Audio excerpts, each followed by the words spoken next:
జరిగిందా? చూసినాం కదా, మన ముంగట్నే ఈ సీజన్లో జరిగింది. కానీ ఎన్నడూ కూడా అంటే ప్రతి ఒక్కటి అబద్ధమే. ఆనాడు మోడీ గారు మొదలుపెట్టిరు 2 కోట్ల ఉద్యోగాలు ఇస్తామని, ఇప్పటి వరకు ఇచ్చిన దాఖలాలు లేదు. 15 లక్షలు ప్రతి ఒక్కరికి వేస్తామన్నారు, ఇప్పటి వరకు ఇచ్చిన దాఖలాలు లేవు. ఏమైంది ఎంపీ గారు? మరి పసుపు బోర్డుకు చట్టబద్ధత లేదు, ఇస్తామన్న ఉద్యోగాలు దిక్కులేవు, వస్తాయన్న 15 లక్షలు ఎవరికి రాలేదు అని అడిగితే ఏమంటాడు అరవింద్ గారు? ప్రెస్ మీట్ పెట్టాలా, పిచ్చి మాటలు మాట్లాడాలి.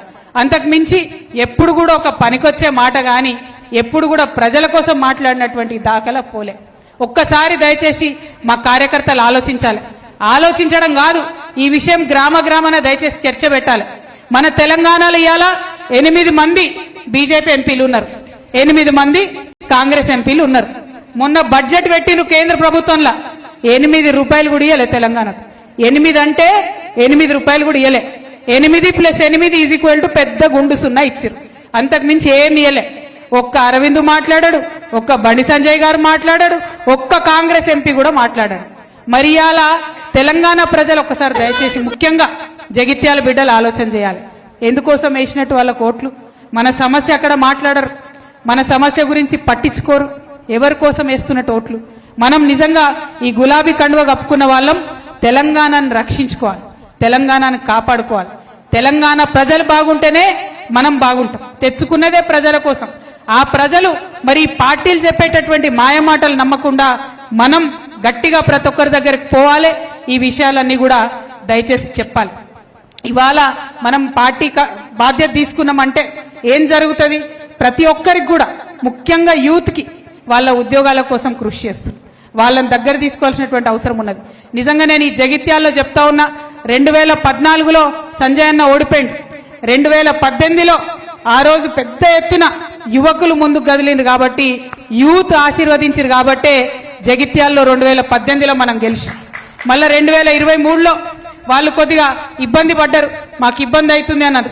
అప్పుడు సురేష్ నాయకత్వంలో ప్రతి మండలంలో శ్రీధర్ రెడ్డి ఇట్లా ప్రతి ఒక్కరం ప్రతి మండలంలో తిరిగి మరి బీఆర్ఎస్ ఏం చేసిందో చెప్పినాం, ఎక్స్ప్లెయిన్ చేసినాం, ఎన్ని ఉద్యోగాలు ఇచ్చినామో చెప్పినాం, అన్ని చెప్పి వారిని దగ్గర తీసుకున్నాం. 2023 గెలుపులో మా మహిళలు కూడా చాలా పెద్ద పాత్ర పోషించారు. వారికి నిజంగా మనస్ఫూర్తిగా ధన్యవాదాలు తెలియజేస్తున్నా. మా మైనారిటీ సోదరులు ఖచ్చితంగా ఆశీర్వాదం మీకే ఉంటామని చెప్పి వారు సంజయ్ అన్నకు ఆశీర్వాదం ఇచ్చారు. మీ అందరు చేయడంతో ఇవాళ గెలిచినాం. సో నా రిక్వెస్ట్ మీ అందరితో ఒకటే, ప్రతి గ్రామ కమిటీలో ఖచ్చితంగా మైనారిటీ సోదరులకు జాగా ఉండాలి, మైనారిటీ క్రిస్టియన్లకు ప్లేస్ ఉండాలి, అదేవిధంగా ఎస్సీలకు, ఎస్టీలకు, బీసీలకు అందరికీ సమ ప్రాధాన్యత ఉండాలి.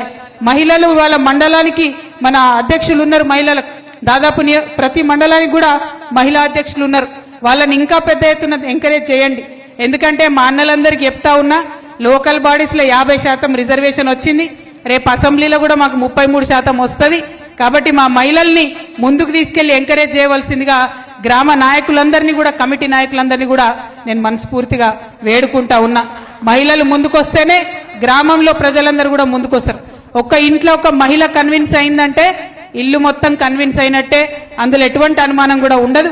కాబట్టి వారిని ఎంకరేజ్ చేయవలసిందిగా మిమ్మల్ని కోరుతా ఉన్నా. ఇంకొక మాట, మా అన్నలందరూ అన్నారు పోయినోళ్ళు పోయినరు, పోయేటోళ్ళు మళ్ళా వస్తారంటే ఎట్లా అని. నేనేమంటున్నా అంటే, ఒక నది ఉన్నదనుకో, అది ముంగటికే వారుతుంది, ముంగటికే వారాలే కూడా, అదే ప్రకృతి ధర్మం.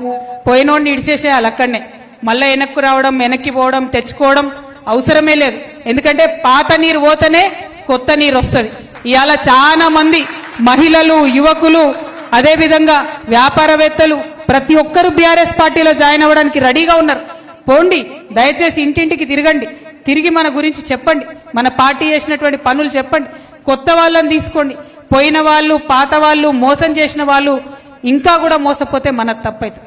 ఒక్కసారి మోసం చేస్తే, ఒక్కసారి మోసపోతే ఎవరన్నా మంచిగుంటుంది, రెండోసారి మోసపోతే మనకు చేతగాదు అనుకుంటారు.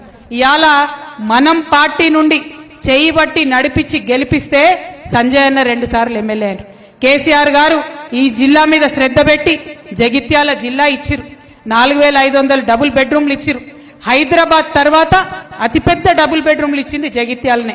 అదేవిధంగా మెడికల్ కాలేజ్ ఇచ్చిరు, అదేవిధంగా డిఎంఎఫ్టి నిధులు 100,000 కోట్ల రూపాయలు ఇచ్చిండ్రు. గ్రామాలలో రోడ్లు 1 కాదు 2 కాదు డాక్టర్ సంజయ్ గారు వచ్చి నన్ను ఏది అడిగితే అది నేను కేటీఆర్ అన్నకో కేసీఆర్ గారికో చెప్తే కాదనకుండా ఇచ్చిరు కాబట్టి ఇవాళ జగిత్యాల్లో గెలిచినాం మనం.